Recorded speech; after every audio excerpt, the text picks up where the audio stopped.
Physics with Deepak Kumar में आपका स्वागत है।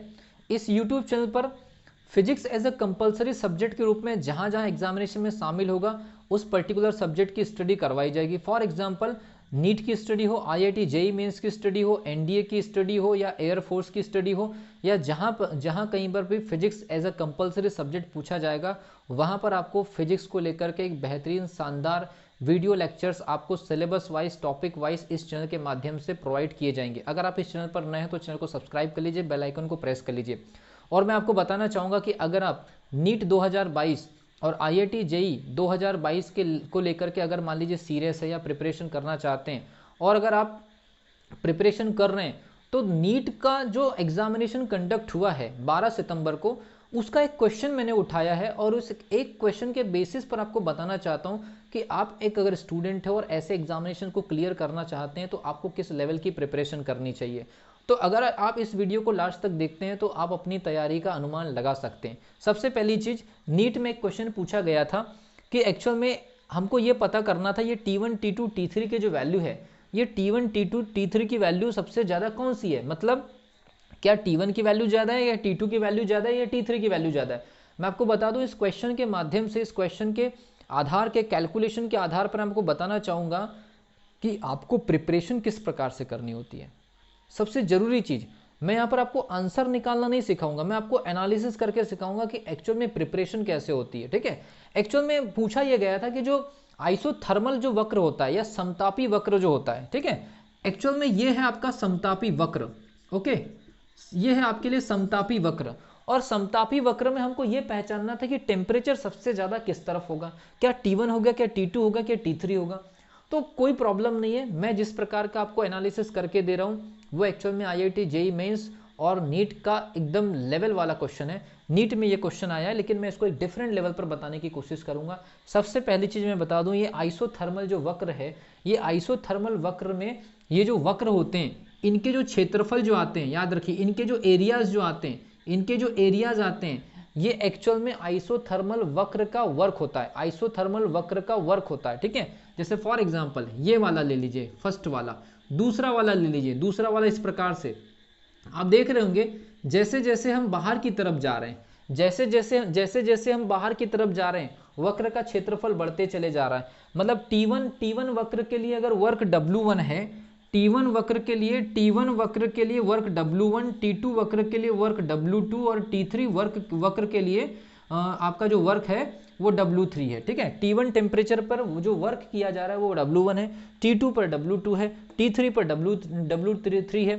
तो याद रखिए जो वर्क का जो फॉर्मूला होता है आइसोथर्मल वक्र में वो आपके लिए होता है W is equal to 2.303 nRT, उसके मल्टीप्लाई में होता है log V2 divided by V1 और यहाँ बेस में 10 होता है। देखिए इस पर्टिकुलर फॉर्मूले से समझ में आ रहा है कि इस पर्टिकुलर फॉर्मूले में जहां टेम्परेचर ज्यादा होगा, जहां पर इस पर्टिकुलर फॉर्मूले में समझ में आ रहा है 2.303 nRT, इस पर्टिकुलर फॉर्मूले में कैपिटल T जिसको हम एब्सोल्यूट टेम्परेचर कहते हैं, वो एब्सोल्यूट टेम्परेचर जिस वक्र में ज्यादा होगा, सीधी सी बात है कि वहां पर वर्क ज्यादा होगा। वर्क मतलब कार्य, टेम्परेचर अगर ज्यादा होगा तो कार्य ज्यादा होगा। इसका मतलब है कि W is directly proportional to temperature, और W ये तो फॉर्मूले के बेसिस पर हो गया, W is directly proportional to temperature. Formula ये बता रहा है कि आइसोथर्मल वक्र जब बनेगा तो जहां पर टेम्परेचर ज्यादा होगा वहां पर वर्क ज्यादा मिलेगा।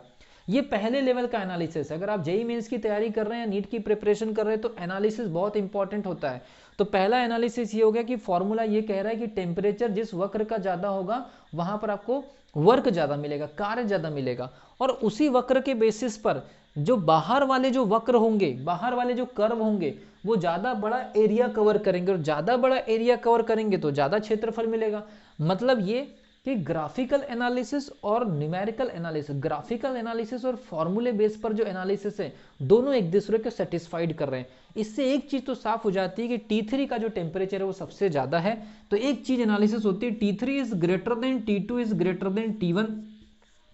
फॉर्मूला ये कह रहा है कि टेम्परेचर ज्यादा होगा तो वर्क ज्यादा होगा, क्षेत्रफल अगर ज्यादा होगा तो वर्क ज्यादा होगा। और क्षेत्रफल किसका ज्यादा है, बाहर वाले का। इसका मतलब है कि बाहर का टेम्परेचर ज्यादा है, इसलिए मैंने लिख दिया T3 is greater than T2 is greater than T1। ये तो हो गया एनालिसिस न्यूमेरिकल के बेसिस पर, ग्राफ के बेसिस पर। लेकिन फिजिकल एनालिसिस क्या है? अब एक होता है फिजिकल एनालिसिस, ये हो गया आपका ग्राफिकल एनालिसिस, ये हो गया फॉर्मूला एनालिसिस। अब फॉर्मूला एनालिसिस जो होता है वही अपने आप में न्यूमेरिकल एनालिसिस, ग्राफिकल एनालिसिस से आ गया, न्यूमेरिकल एनालिसिस से आ गया, दोनों ने सेटिस्फाइड कर दिया। तो फिर जो फिजिकल जो सिग्निफिकेंस है या भौतिक महत्व है, मतलब एक्चुअल में प्रैक्टिकली वहां पर कौन सा इंसिडेंट हो रहा होगा, उसको समझते हैं। तो इसको बोलते हैं प्रैक्टिकल एनालिसिस या फिजिकल एनालिसिस।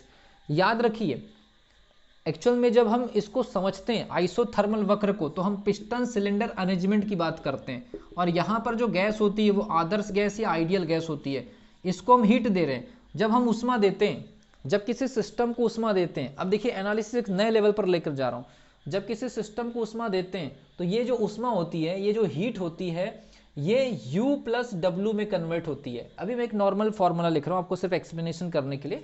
इसमें डेल्टा वाले भी कॉन्सेप्ट है, delta Q is equal to delta W plus delta U plus delta W, जहाँ पर U जो होता है आंतरिक ऊर्जा या इंटरनल एनर्जी होती है, और W जो है वर्क, जो हमने फॉर्मूला निकाल दिए। तो मैं आपको बताना चाह रहा हूँ कि ज़्यादा टेम्परेचर होता है तो ज़्यादा वर्क क्यों मिलता है, उसका कारण है। अगर मान लीजिए आदर्श गैस के पार्टिकल या आइडियल गैस के पार्टिकल का टेम्परेचर पहले से ज़्यादा है, मतलब T3 है, तो वो पहले से गर्म है। अगर वो पार्टिकल पहले से गर्म है, इसका मतलब ये है कि आंतरिक ऊर्जा, किसी भी गैस के पार्टिकल की आंतरिक ऊर्जा अपने अंदर अवशोषित करने की वो मैक्सिमम ऊर्जा होती है जहाँ पर उसका टेम्परेचर बढ़ते चले जाता है। और ऑलरेडी उस गैस के पार्टिकल का टेम्परेचर बहुत ज़्यादा है, ऑलरेडी उस गैस के टेम्परेचर का, मतलब उस गैस का जो टेम्परेचर है वो बहुत ज़्यादा है। इसका मतलब ये है कि गैस के कण, गैस के पार्टिकल और ज़्यादा उष्मा को एब्जॉर्ब नहीं करेंगे, हीट को एब्जॉर्ब नहीं करेंगे। उष्मा प्रवेश कर रही है, ये हीट जो है ये प्रवेश कर रही है, किसके अंदर प्रवेश कर रही है? सिस्टम के अंदर। आदर्श गैस के पार्टिकल का टेम्परेचर पहले से ज़्यादा है, तो अब उष्मा का बहुत सारा भाग आंतरिक ऊर्जा में नहीं जाएगा, क्योंकि पार्टिकल पहले से गर्म है, क्योंकि उसका टेम्परेचर T3 है। तो अब क्या होगा? ऑलरेडी गैस के पार्टिकल ज़्यादा गर्म होने से उनकी काइनेटिक एनर्जी ज़्यादा होगी। काइनेटिक एनर्जी ज़्यादा होने की वजह से प्रेशर ज़्यादा डेवलप होगा, और प्रेशर ज़्यादा डेवलप होने की वजह से वो पिस्टन को ज़्यादा तेज़ी से धक्का मारेंगे या प्रेशराइज करेंगे, तो पिस्टन तेज़ी से मूवमेंट करेगा। पिस्टन तेज़ी से मूवमेंट करेगा मतलब प्रेशर ज़्यादा है, इस वजह से आपको जो W मिलेगा वो कैसा मिलेगा? ज़्यादा मिलेगा। ये है इसका फिजिकल मीनिंग। टेम्परेचर पहले से आदर्श गैस का ज़्यादा है, इसलिए अब आदर्श गैस और ज़्यादा उष्मा को या हीट को अपने अंदर कंज्यूम नहीं करेगी, क्योंकि उसकी पहले से काइनेटिक एनर्जी ज़्यादा, और पहले से काइनेटिक एनर्जी ज़्यादा है, इसीलिए गैस के पार्टिकल के पास में प्रेशर ज़्यादा होगा, और वो ज़्यादा प्रेशर से इस पर्टिकुलर पिस्टन को ऊपर की तरफ प्रेशराइज करेगी, तो ज़्यादा वर्क मिलेगा। और अगर कम टेम्परेचर होगा, गैस के पार्टिकल का कम टेम्परेचर होगा, तो आने वाली उष्मा के बहुत सारे पार्ट को पहले इंटरनल एनर्जी में कन्वर्ट होना पड़ेगा, और जो बच जाएगी वो फिर वर्क में कन्वर्ट होगी, तो उतना प्रेशर डेवलप नहीं होगा। तो ये एक बेसिक कॉन्सेप्ट होता है। अगर आप IIT JEE और नीट की प्रिपरेशन कर रहे हैं तो 3 स्टेप एनालिसिस आपको आना चाहिए, न्यूमेरिकल एनालिसिस, ग्राफिकल एनालिसिस और फिजिकल सिग्निफिकेंस। क्योंकि IIT JEE की या नीट की प्रिपरेशन अगर आप कर रहे हैं और आप ये सोच रहे हैं कि कोई भी क्वेश्चन आपके सामने थ्योरेटिकल है, तो ये आपकी गलत फहमी है। अगर आप थ्योरेटिकल क्वेश्चन अगर आप समझ बैठ रहे हैं फिजिक्स में, तो ये मान के चलिए कोई भी क्वेश्चन थ्योरेटिकल होता नहीं है। थ्योरेटिकल क्वेश्चंस के पीछे भी एक जबरदस्त एनालिसिस होती है, और उस एनालिसिस को अगर आपने अच्छे से समझा, एक और चीज़ बता दूं, ग्राफिकल एनालिसिस, न्यूमेरिकल एनालिसिस और फिजिकल एनालिसिस, इन तीनों का अपने आप में सेटिस्फाइड होना बहुत ज़रूरी है। इसलिए कहते हैं IIT JEE की प्रिपरेशन और नीट की प्रिपरेशन में कोचिंग का उतना इंपॉर्टेंस नहीं है। जो मेन जो इंपॉर्टेंस है वो इस चीज़ की कि आपका साइकोलॉजिकली माइंडसेट कितना बेहतर है। और साइकोलॉजिकली माइंडसेट का मतलब ये नहीं है कि आप प्रिपरेशन के लिए तो बहुत तैयार है, लेकिन किसी क्वेश्चन को इस लेवल पर एनालिसिस करने के लिए अगर आप तैयार नहीं है, तो नीट और IIT JEE कभी भी आपके लिए नहीं बनी है। मैं आपको पहले ही बता दे रहा हूँ। और एक और चीज़ बता दूँ, खास तौर पर नीट के एग्जामिनेशन में स्टूडेंट के साथ में होता ही है। हर स्टूडेंट नीट का एग्जामिनेशन दे करके एक बेहतरीन टॉप की यूनिवर्सिटी ज्वाइन करना चाहता है, MBBS करना चाहता है, लेकिन फिजिक्स की कैलकुलेशन उसके इस सपने को तोड़ देता है। फिजिक्स का जो कैलकुलेशन है, फिजिक्स की इस लेवल की स्टडी अगर उसने नहीं की है, तो उसका पूरा का पूरा सपना धरा का धरा रह जाता है। क्योंकि कट ऑफ आजकल बहुत हाई जाते हैं, स्टडी हर जगह अवेलेबल है, इसलिए स्टूडेंट काफ़ी अच्छी मेहनत करते हैं, और जो अच्छी मेहनत करते हैं वो अच्छा रैंक लेकर के आते हैं।